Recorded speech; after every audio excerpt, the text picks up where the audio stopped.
Mistress Lys, Commander Aldin, it gives me great pleasure to formally welcome the city-state of Alamigo to the Eorzean Alliance.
The pleasure is ours, Your Grace.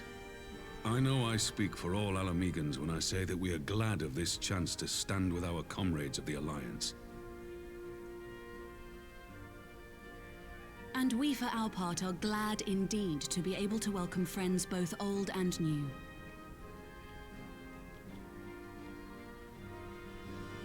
Lord Hien of Doma, at your service.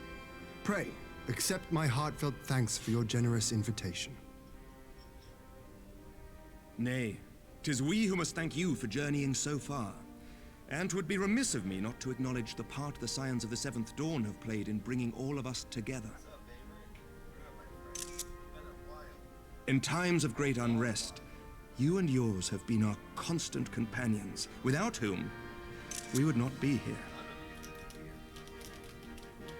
With apologies to Lord Hien and Mistress Alisaie, it occurs to me that we have not gathered in this way since that fateful day in Uldar. The day I lost my arm and my freedom. As I lay in my cell, never did I dream that I would one day be given the chance to represent my homeland at this council.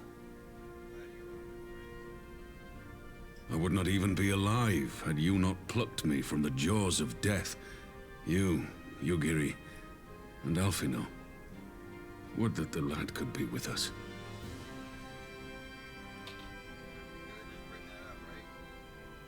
I too owe my presence here to Alphino, in so many ways. Until such time as he returns, I mean to carry on his good work as best I can.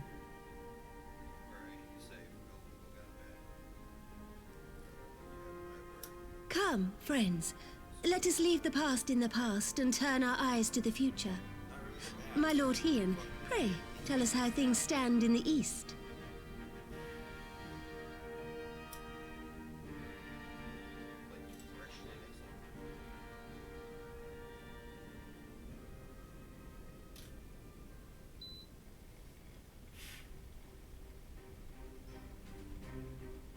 Having heard the rumors of dissent in Garlemald, I dared to dream of a peaceable solution.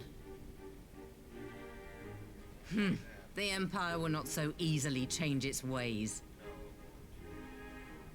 If the Garleans have a mind to take back Doma and Alamigo, we'll be hard-pressed to stop them, even with the might of 6 nations.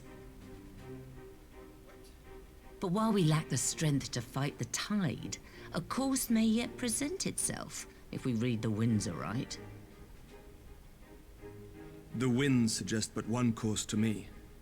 One which leads from the sea unto the river and thence to the source of all our woes. The Ascians. Indeed. All here have felt their blighted touch. It was the bringers of chaos who nurtured the Archbishop's tyrannical ambitions.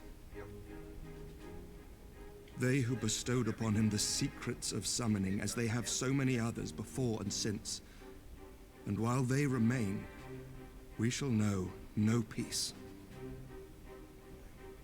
Our objective is clear. The question is how to achieve it. That our enemy parades about in Xenos' skin poses problems in itself, but ere we get to them, how are we to infiltrate the Empire and get close enough to strike?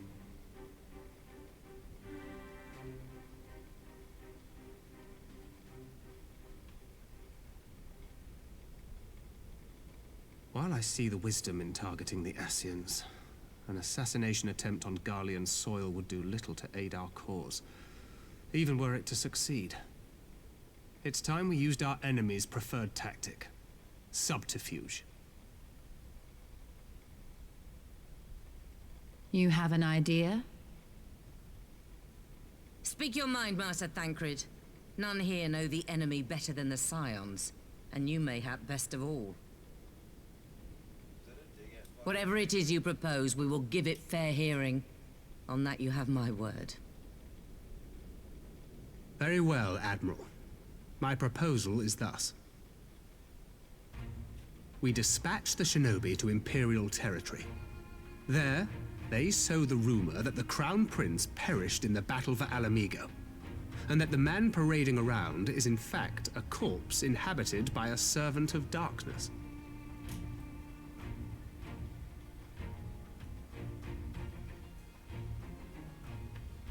Well, it does have the ring of truth about it.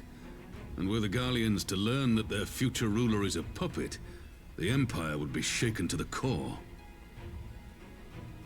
But at the risk of sounding stupid, would they actually believe such an unlikely story? I didn't. Ordinarily not. But prior to his miraculous recovery, rumors of Xenos' death had already begun to circulate around the Empire. Ultimately, however, what the masses believe is not our chief concern. Our true objective is to create an opening for rival factions within Garlemald to exploit. Just as a war of succession erupted in the wake of Emperor Solus's death. A war which raged until but recently, plunging the Imperial House into disarray as nephew and uncle grappled for the throne. It is no coincidence that one of Varus's first acts as Emperor was to name Xenos heir apparent, family feuds being so tiresome when armies are involved. Not all welcomed his choice of successor, however. There is no shortage of individuals who aspire to the throne, who would jump at any chance to seize power. The news that Xenos is not only dead, but a puppet to diabolical forces, would be too enticing to ignore. The Empire would not be quick to recover from a second war of succession. I am no stranger to infiltrating Imperial territory. With a team of operatives gathered from among the Alliance's finest, the plan should have a reasonable chance of success. Doma already has shinobi in place throughout the provinces. We stand ready to act, and act we must. What say you all?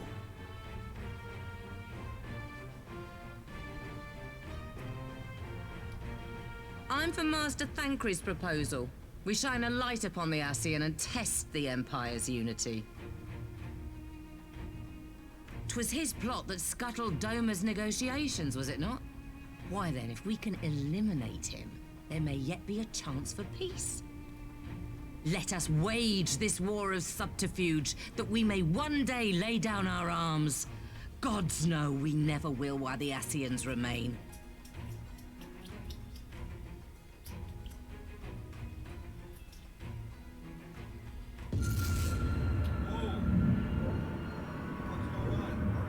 That way.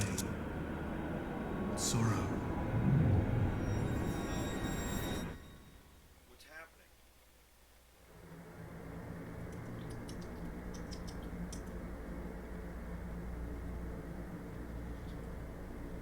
History must be changed.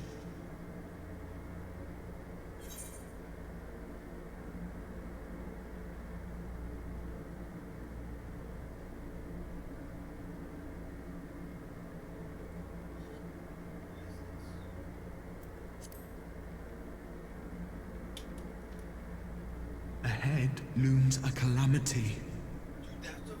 Ahead looms light, expunging all form and life. Twin dooms only you can forestall. Only you. What's the matter?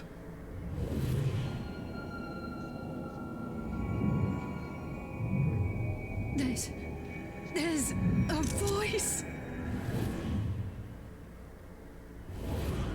Spies in our midst? Nay, I sense no such presence. Let expanse contract. Eon become instant.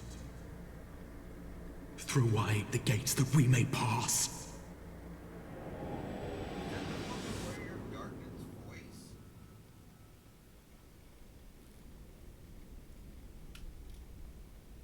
They all heard that? Oh my god. What Is it over? just happened? Master Thancred! Oh no. 12 for Fend. Bear him to a private chamber. Have every healer make ready. Swiftly! What happened?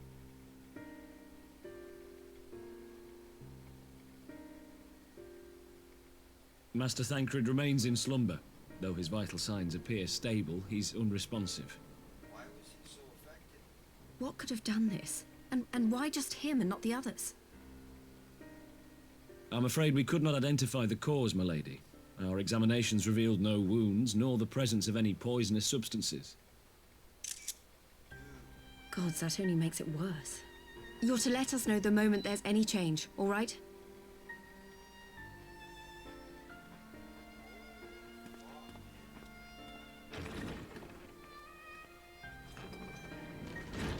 Thank you for coming. Knowing Thancred, he would apologize for being otherwise engaged at so crucial a juncture. In gifting us a course of action, Thancred sowed the seed of all that is to follow. We have but to nurture it as best we can. To him, I would say, rest easy, that he may wake to enjoy the fruits of our labors. Now, the matter of the mysterious voice must not be forgotten. Will you tell me exactly what happened? Alizé and I heard a voice in the moments before Thancred collapsed. It was accompanied by a severe headache, as if something were clutching at our minds. Did you experience the same thing?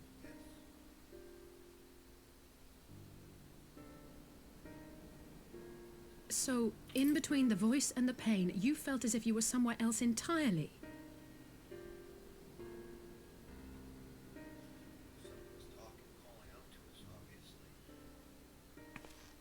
Your testimony confirms my suspicion. That which you experienced was, I believe, your soul being plucked from your flesh. Called. I just said that. Holy fuck. Called. Who could do such a thing? I myself examined Thancred. My tiny dinky. Reach out as I may, I could not sense in him the spark of life that is his soul. What?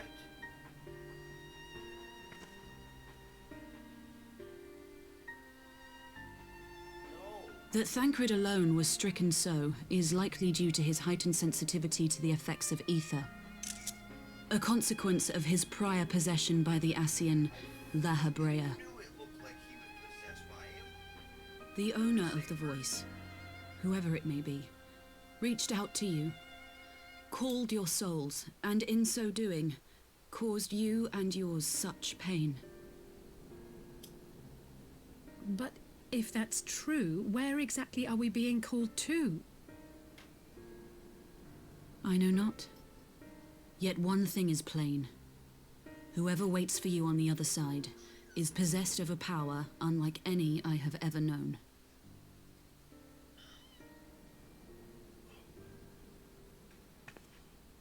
Forgive us, Lys, but may we leave Thancred in your care for a time? As if you had to ask. I may not be a scion anymore, but I'm no less a friend. Don't worry. I'll see to it that Thancred's well looked after. Just focus on solving this mystery, all right? Thank you, Lys. As the Elder Seedseer says, 'tis no ordinary individual we are dealing with. Nor can we discount the possibility of Ascian involvement. Whoever or whatever is behind this, the sooner we find out, the better.